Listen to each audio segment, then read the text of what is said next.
Hello everyone, कैसे हैं आप सभी। आई होप आप सभी अच्छे हैं और अपनी लाइफ में अच्छा कर रहे हैं। आज की क्लास में मैं पॉलिटी लेकर आई हूँ। आज का टॉपिक है प्रस्तावना। इंग्लिश में उसे प्रीएम्बल भी कहते हैं।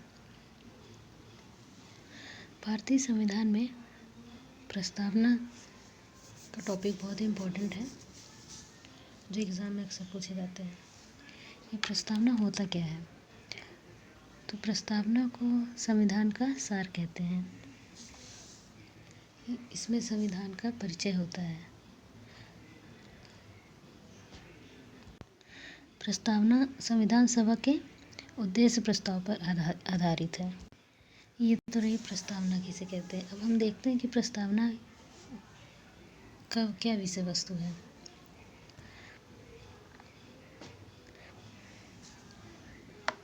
इंडियन कॉन्स्टिट्यूशन में प्रीएम्बल का क्या महत्व है, देखते हैं उसका क्या कंटेंट है।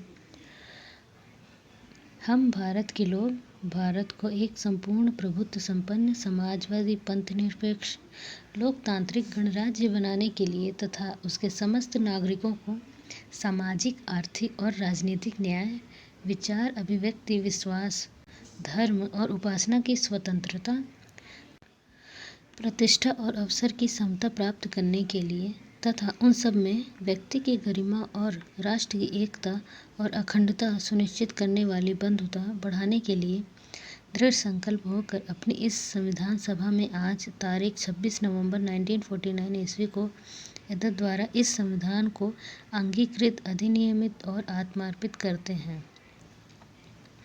ये तो रहा उद्देश्य का, जो प्रस्तावना जी कहते हैं, उसका क्या विषय वस्तु है। अब हम इसके बारे में थोड़ा और जानेंगे, जो एग्ज़ाम के हिसाब से बहुत ही ज़रूरी है, उसको देखना बहुत ही ज़रूरी है। देखते हैं। प्रीएम्बल में अभी तक केवल एक ही बार संविधान संशोधन हुआ है। 42वें संविधान संशोधन अधिनियम 1976 द्वारा 3 नए शब्द जोड़े गए हैं प्रस्तावना में। पहला है समाजवादी, दूसरा है पंथनिरपेक्ष, तीसरा अखंडता।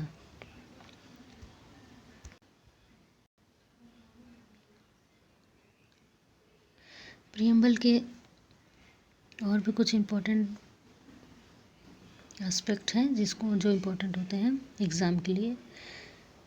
प्रीएम्बल संविधान का अधिकार स्रोत के बारे में बात करता है। ये बताता है कि भारत के लोग ही संविधान का अधिकार स्रोत हैं। इसमें स्वतंत्रता के 5 प्रकार के बारे में बताया गया है, जैसे विचार, अभिव्यक्ति, धर्म, उपासना, विश्वास। 3 प्रकार के न्याय के बारे में बात की गई है, सामाजिक, आर्थिक, राजनीतिक। 2 प्रकार की समता के बारे में बात की गई है, अवसर और प्रतिष्ठा की समता। प्रस्तावना का स्रोत है संविधान सभा का उद्देश्य प्रस्ताव। प्रस्तावना का महत्व देखें तो संविधान सभा अध्यक्ष अल्लादी कृष्ण स्वामी अय्यर प्रस्तावना को दीर्घकालीन सपनों का विचार कहा है। संविधान सभा सदस्य पंडित ठाकुर दास भार्गव ने प्रीएम्बल को संविधान की आत्मा कहा है। प्रख्यात न्यायविद व संविधान विशेषज्ञ N.A. पालकीवाला ने संविधान का परिचय पत्र कहा है। अब ये क्वेश्चन भी पूछा जाता है, क्या संविधान का भाग है या नहीं प्रीएम्बल को। तो इसके बारे में 2 केस बहुत ही इम्पोर्टेंट है। पहला है बेरूबाड़ी संघ केस 1960, जिसमें यह निर्णय दिया गया कि यह संविधान का भाग नहीं है। सेकेंड केस है केशवानंद भारती केस 1973, जिसमें प्रस्तावना को संविधान का एक भाग माना गया है। इससे एक बात और भी निकलती है कि ठीक है, उसका भाग तो है, क्या इसमें संविधान संशोधन हो सकता है, प्रस्तावना में संशोधन हो सकता है। तो हाँ, प्रस्तावना को संशोधित किया जा सकता है, बशर्ते प्रस्तावना में निहित मूल विशेषताओं में आर्टिकल 368 के तहत संशोधन न हो। इसमें एक और इम्पोर्टेंट फैक्ट है कि प्रस्तावना एक गैर न्यायिक है। इसको न्यायालय में चुनौती नहीं दी जा सकती। जैसे कि DPSP होते हैं, राज्य की नीति निर्देशक तत्व, वह राज्य के ऊपर निर्भर करता है कि उसको इम्प्लीमेंट करता है कि नहीं। वैसे ही प्रियम्बल है, इसको हम न्यायालयों में चुनौती नहीं दी जा सकती। प्रियम्बल के क्वेश्चन ऐसे भी आ जाते हैं कि जो उसके कंटेंट रहते हैं, लोकतांत्रिक, समाजवादी, वो जो लाइन होती है ना, उसमें क्रम पूछ लेता है। तो आप सभी से निवेदन है कि प्रियम्बल को बहुत अच्छे तरीके से कई बार पढ़ें, उनकी लाइनों को अच्छे से याद करें, ताकि कोई भी फैक्ट अगर प्रियम्बल के बारे में पूछ रहे हैं उनको आप कभी गलत ना करें।